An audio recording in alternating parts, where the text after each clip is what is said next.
natin. Ay, mayroon panipayang contact point. 155 plus ginawa mo pang 175. Pinipili natin. Okay, go na mo pare. Wanggi ko. So ayan po. So on process na. Okay. So ngayon lalagay natin tong timing gear natin ng pangmalakasan mga idol. Yan po. So ito yung walang alog na mga idol. No? Plug and play lang po. So itong motor ni idol, bago lang din naman yung timing gear niya. Ayan po. So okay. So ano bang timing gear nito? Okay po, so wag na tayo mambagit ng pangalan kung anong timing gear to, pero may alog po siya. Okay? So tapos, combination ito. So ito, iba yung cam gear nito, tapos iba yung cam load nito. Cam load dito ng pag-brand na PK, yung A, yun po. Okay? So yung kung Skygo naman nito, dapat ito, kulay puti ito. Alright? So kaya testingin natin tong timing gear. Okay? Alright po. So testingin natin pang malakasan natin timing gear. Okay po. So ito yung TMX 155 ako, combat 175cc. Okay, ito yung top natin. Okay po, sa top natin.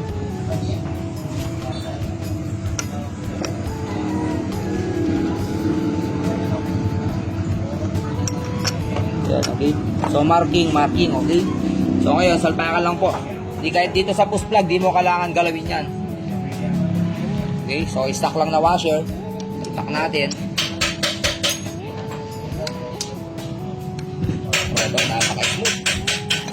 Testing. Okay. Alright, oh. So, walang alog. Walang alog. Walang alog. Wow, okay. So, bawat anggulo po, walang alog. Sige, lapit mo. Baka sabi, okay. So, persayin natin, mga idol, oh. Okay, so, halos bound na yung gear sa kamay ko. Oh, wala kang marinig na tok-tok-tok-tok, oh. bound na yung timing gear, oh. Baka angas po. Alright, okay.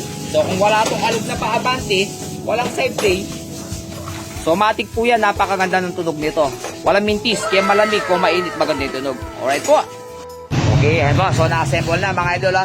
So, ito yung Platino model po na conversion 175cc. Okay, so, Platino pa yun, mga idol, oh. So, baka sabihin nyo, naka 2-in-1 na, yan po. So, may contact point pa siya. Alright, to active po. Okay.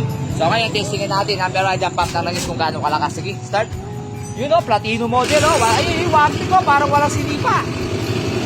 Alright, eh po. So, napakabilis na po nag-pump ng langis. At the same time po, napakaganda ng tunog, ha. At one click. Okay, sige, lagay ng valve cover. O, ayan po, Platino model, idol. Shoutout po, ha. Alright. Platino model, oh. Sinipa, parang RS100 lang, nandaragad. Binabalang yung kick. Okay po, so, lagay ng valve cover. Start natin ulit. Okay po, so, may valve cover na. Hindi ako na. Valve cover na, mga idol. Natin. Ay, mayroon panipayang contact point. 155 plus ginawa mo pang 175. Pinipili natin. Okay, go na mo pare. Wanggi ko.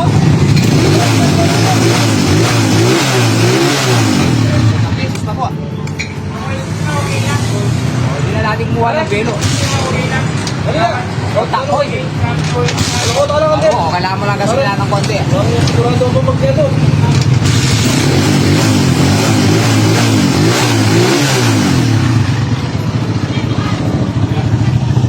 Po mga idol, oh, responsive po.